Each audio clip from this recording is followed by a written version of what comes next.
taking a trip down memory lane, huh?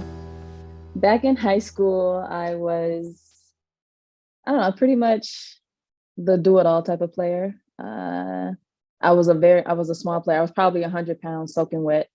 But I was a guard that rebounded, played defense, ran the offense, and I could score. So I was just the get down and dirty player, if you would say. And I think that what was the other question? So I went to Whitney Young, which is the school known for basketball in Chicago. We were actually pretty good. My first year there, we won state, and we won the city championship 3 years after that. And we made a trip downstate every year. So we were a pretty high caliber team underneath Corey Irvin and her father. And pretty much everyone that was in the program went to college and received a scholarship. So we had a dominant high school team. For sure. I've been playing competitive basketball since fifth grade, first underneath my dad and Xavier Walton, who is now a high school coach at Butler College Prep. So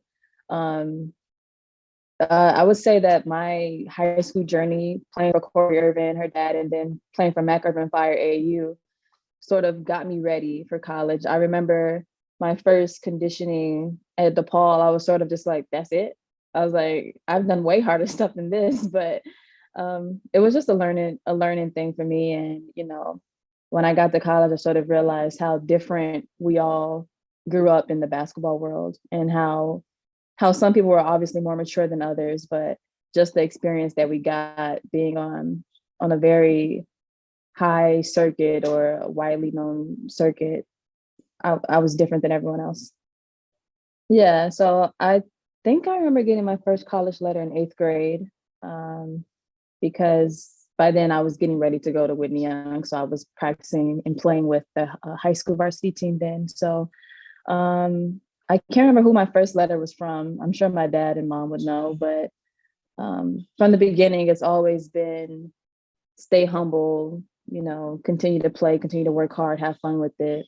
And I didn't look at it as something to get to college for, until about my sophomore year in high school. They were sort of like, you can go to pretty much any college you want to go to, at the rate that you're going. I could go to UConn for all that matters. So, but at the time, of course, I didn't know what UConn was or who Gino Auriemma was. So I had no idea, but it started off, getting college letters in eighth grade, and then it sort of picked up. And then towards the end of my sophomore year, going into the fall of my junior year, I tore my ACL. So from there, I lost all of my college scholarships. And the only two remaining college scholarships that I had was from DePaul and Illinois, when Coach Jolette Law was there. And I think from there, I obviously wanted to quit basketball. I was only 16 years old.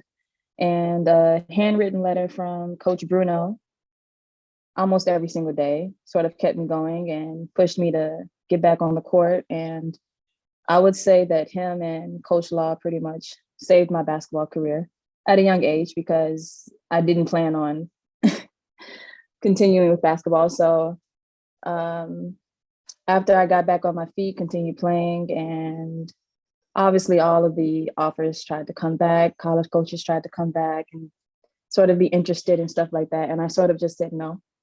I didn't even go on college visits. I stuck with DePaul and Illinois, and I took an unofficial visit to DePaul, and I committed on my unofficial visit, and the rest was history. I think me just choosing DePaul was just sort of out of loyalty, I guess you would say, because everyone else that believed in me back then sort of didn't believe in the vision once stuff hit the fan. So I just chose DePaul and Coach Bruno, and it's been a life changer ever since.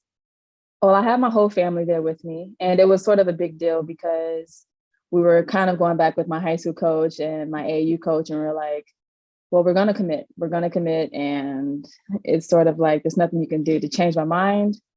And they were furious because our AAU program was all about, making sure that everyone got a look in the program before someone committed. And I was the first to commit in my class.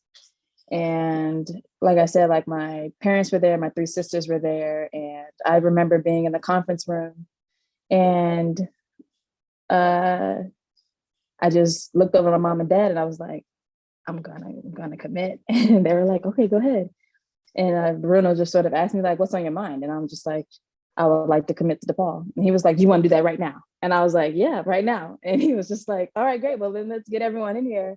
And he brought in the whole team. And that was back when Keisha Hampton, Sam Quigley, and Taylor Pikes and all of them was at DePaul. So I just remember being in the conference room with them and Dave, who was my athletic trainer at the time, and Chris Drescher and what was his name? The strength coach. I think his name was Jimmy Duba.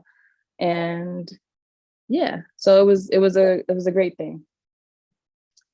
I would say it was different at DePaul because I remember my first year, I think I had hurt my ankle and I had to have surgery.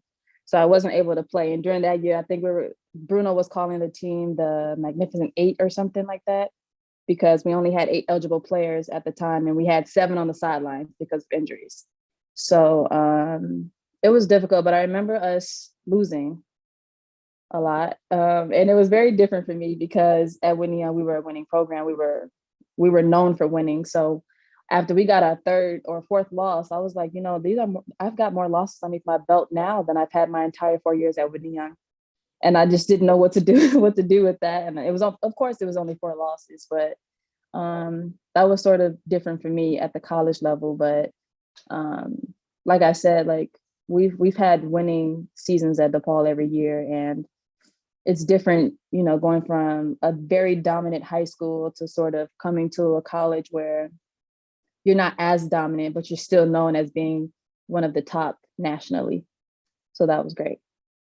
When he recruited me, or, when we've had our conversations, he'd always say like, you're going to earn your playing time. I'm not just going to give it to you. And I was like, all right, that's all I need. Like, I just need a level playing field and I'm good to go. So I've always been confident, and I was coming in filling the shoes of Sam Quigley. So he's always told me that, she's a great point guard. She's one of the best he's ever coached, a great captain, great leader. And I was like, all right, well, I'm going to be better than that. And I sort of got there, and me and Bruno bumped heads a little bit, which is, of course, with every player and coach. But Bruno used to get on me. Oh, sorry. Used to get on me a lot about me just sort of having that stoic face and just sort of looking like, he used to say that I used to look at him like he had 6 heads, which I never got, because I was like, I'm just looking at you normally at this point. And he just used to yell a lot. And I used to just look at him on face. I used to be like, all right, well, can we move on to what's next instead of you just yelling at me right now? So we sort of had that dynamic of a relationship, but it got better, of course, as the years went on, and sort of a little bit more trust in me. And then, of course, I had help around me as well. So it was good. It was a good relationship to me and Bruno. Well, I knew I wanted to be a coach since I was in 8th grade, because we used to do a lot of coaching clinics and tournaments when I was in 8th grade and in high school for Whitney Young, where we just sort of coached middle school girls. And, it was very competitive. And when I got to college, I started working Doug Bruno camps. And I was just like, I really do enjoy coaching young girls and sort of helping them elevate their game to the next level. So since 8th grade, I've had that vision of becoming a coach. And I would love to come back to DePaul and coach, whenever Bruno decides to retire. But we'll see how far he goes. Yeah, so I started my pro season in Switzerland, playing for Bellinzona, which is on the Italian side of Switzerland. And I had a pretty decent season. I was averaging about almost 30 points, 5 rebounds, and maybe 3 assists, and about 5 steals a game. So it was pretty much a walk in the park type of season. But then I went back to Switzerland my second year, tore my ACL, and spent the next season in Australia, playing in Australia. And then since Australia, I've been in Hungary for 3 years, playing for my current team, TFSC MTK, which has been great. I've been Defensive Player of the Year. I've been all import team and averaging about 20 points my first season here, 17 points last season, averaging 5 to 6 rebounds, 5 to 6 assists, and 2 to 3 steals a game. So I've been pretty consistent. This year I've been struggling a little bit scoring, but but it's okay. I think with that was sort of, it's always mental. So with me going through it the first time when I was 16 years old, sort of helped when I was a professional. I would say the most difficult part of it as a professional was being in another country without my friends and family, having to get surgery, having to do physical therapy on my own, and just sort of having discipline. And I think that's where Bruno's invaluable life lessons come in, where he would always tell us, practice within when you're without. So that is when my understanding of the game got deeper. I got a little bit more confident in being able to watch film on my own and sort of, pick points where, I thought that I was struggling, that I could improve on and stuff like that. And just that tiny phrase that he told us, to practice within when you're without, just sort of helped throughout the entire recovery process and getting back on my feet. As a player, I want to be able to sort of help this team make it to EuroCup for next season. And I want to just ultimately leave my story better than I found it. I came to this team 3 years ago when they had first moved up from the second division into the first division, and we were tied for fifth before COVID hit and the season ended abruptly. So that ruined our chances for being able to go to EuroCup last season.